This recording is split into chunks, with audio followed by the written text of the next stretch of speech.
আগেই জানা গেছে টেস্ট ও ওয়ানডে সিরিজের পর ওয়েস্ট ইন্ডিজ সফরে টি-20 সিরিজেও থাকছেন না নিয়মিত অধিনায়ক নাজমুল হোসেন শান্ত। তার বদলে টি-20 সিরিজে লিটন কুমার দাস করবেন টাইগারদের অধিনায়কত্ব। লিটন ওয়েস্ট ইন্ডিজের বিপক্ষে প্রথম 2 ওডিআই হয়েছেন ব্যর্থ। প্রথম ম্যাচে 7 বলে 2 রান আর দ্বিতীয় ম্যাচে 19 বলে মাত্র 4 রান। টি-20 সিরিজে তার ওপর চাপটা থাকবে পাহাড় সমান।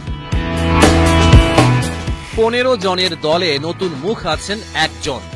প্রথমবার জাতীয় দলে সুযোগ পেয়েছেন পেসার রিপন। গত বছর এশিয়ান গেমসে টি-20 সংস্করণে 3টি ম্যাচ খেলেছিলেন তিনি। মূল জাতীয় দলেও এবার দেখাতে হবে কেরামতি। গত অক্টোবরে ভারত সফরে টাইগারদের সবশেষ টি-20 সিরিজের স্কোয়াড থেকে আনা হয়েছে মোট 6টি পরিবর্তন।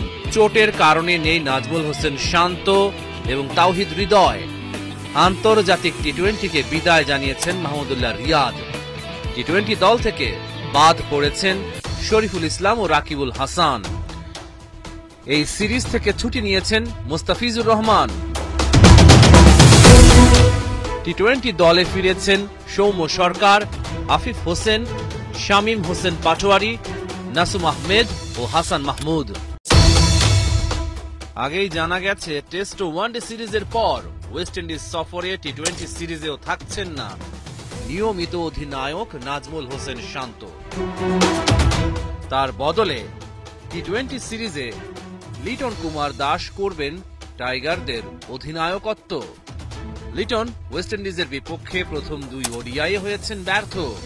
প্রথম ম্যাচে 7 বলে 2 রান আর দ্বিতীয় ম্যাচে 19 বলে মাত্র 4 রান। টি-20 সিরিজে তার ওপর চাপটা থাকবে পাহাড় সমান। 15 জনের দলে নতুন মুখ আছেন একজন। প্রথমবার জাতীয় দলে সুযোগ পেয়েছেন পেসার রিপন। গত বছর এশিয়ান গেমসে টি-20 সংস্করণে 3টি ম্যাচ খেলেছিলেন তিনি। মূল জাতীয় দলেও এবার দেখাতে হবে কেরামতি। গত অক্টোবরে ভারত সফরে টাইগারদের সবশেষ টি-20 সিরিজের স্কোয়াড থেকে আনা হয়েছে মোট 6টি পরিবর্তন। চোটের কারণে নেই নাজমুল হোসেন শান্ত এবং তাওহিদ হৃদয়। আন্তর্জাতিক টি-20কে বিদায় জানিয়েছেন মাহমুদুল্লাহ রিয়াদ। টি-20 দল থেকে বাদ পড়েছেন শরীফুল ইসলাম ও রাকিবুল হাসান। এই সিরিজ থেকে ছুটি নিয়েছেন মুস্তাফিজুর রহমান। টি-20 দলে ফিরেছেন সৌম্য সরকার, আফিফ হোসেন, শামীম হোসেন পাটোয়ারি,